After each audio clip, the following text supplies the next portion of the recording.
નમસ્કાર, હું છું કેતલ અને આપ જોઈ રહ્યા છો CB24।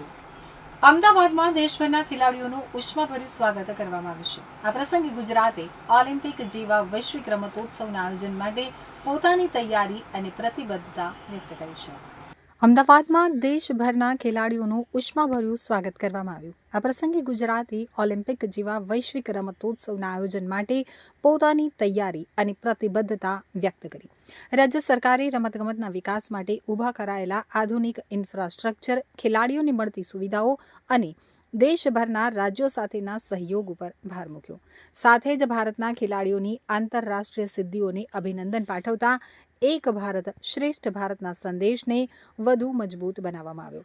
તો ગુજરાત અને દેશના તમામ ખેલાડીઓને આ પ્રસંગે અભિનંદન પાઠવવામાં આવ્યા। રમતગમતના ક્ષેત્રમાં ભારત સતત નવી સિદ્ધિઓ હાંસલ કરી રહ્યું છે અને મહિલા ખેલાડીઓએ પણ વિશ્વ મંચ ઉપર દેશની શક્તિ સાબિત કરી છે।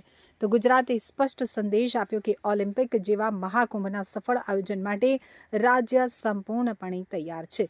રમતગમત માટે જરૂરી આધુનિક ઇન્ફ્રાસ્ટ્રક્ચર અને સુવિધાઓ વિકસાવવામાં આવી રહી છે, જેનો લાભ દેશના ખેલાડીઓને મળશે। ગ્લાસગો 2026 પેરા સ્પોર્ટ્સ સાથે જોડાયેલ પ્રતિનિધિઓ દ્વારા મુખ્યમંત્રીને પ્રતિકાત્મક ફ્લેગ અર્પણ કરવામાં આવ્યું, જે ગુજરાતની વૈશ્વિક રમતગમતમાં વધતી ભાગીદારીનું પ્રતીક માનવામાં આવી રહ્યું છે। આ પ્રસંગે રમતગમતની સમગ્ર ઇકોસિસ્ટમને વધુ મજબૂત બનાવવા માટે વિવિધ રાજ્યો વચ્ચે સહયોગ વધારવાની જરૂરિયાત ઉપર ભાર મુકાયો। તો મહેમાનોનું પરિવારના સભ્યની જેમ સ્વાગત કરતા બધા એક છીએનો સંદેશ આપવામાં આવ્યો છે। હું Sonal Patel, 2 time para Olympian, Asian game, Commonwealth medallist. આજે આપણે ડેપ્યુટી સીએમ આપણા હરસંઘવી સરના અને આપણે સીએમ સરને આપણે ત્યાં જે કોમનવેલ્થ થઈ ગઈ છે અને ત્યાંથી અમે ફ્લેગ લઈને આવ્યા છીએ સર, અને એ ફ્લેગ આપણે સીએમ સરને હાથે આપવાનું હતું, એ માટે અમને બોલાવ્યા હતા।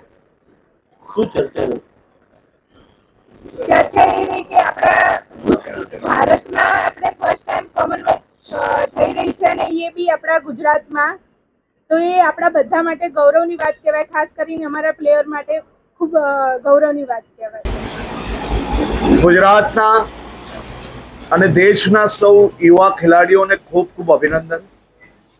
2030 કોમનવેલ્થ અમદાવાદમાં આયોજન માટે ટીમ ગુજરાત સંપૂર્ણ રીતે તૈયારીઓમાં આગળ વધી રહી છે।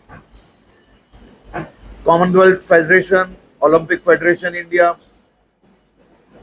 સ્પોર્ટ્સ ડિપાર્ટમેન્ટ, સાઈ અને આ બધાના માર્ગદર્શનમાં આ કામગીરી જ્યારે આગળ વધી રહી છે અને 2 દિવસ પહેલા જ ગ્લાસગો 2026ના ક્લોઝિંગ સેરેમનીમાં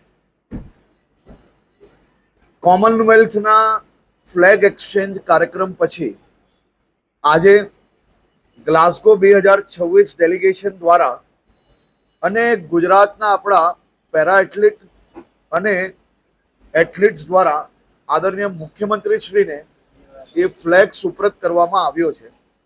આવનારા દિવસોમાં રાજ્યના તમામ જિલ્લા ખાતે જે જિલ્લા કક્ષાના સ્પોર્ટ્સ કોમ્પ્લેક્સ છે તેમાં વધુમાં વધુ ખેલાડીઓ કઈ રીતે જોડાઈ શકે તે માટેનો બી યોજના રાજ્ય સરકાર દ્વારા આગળ વધી રહી છે।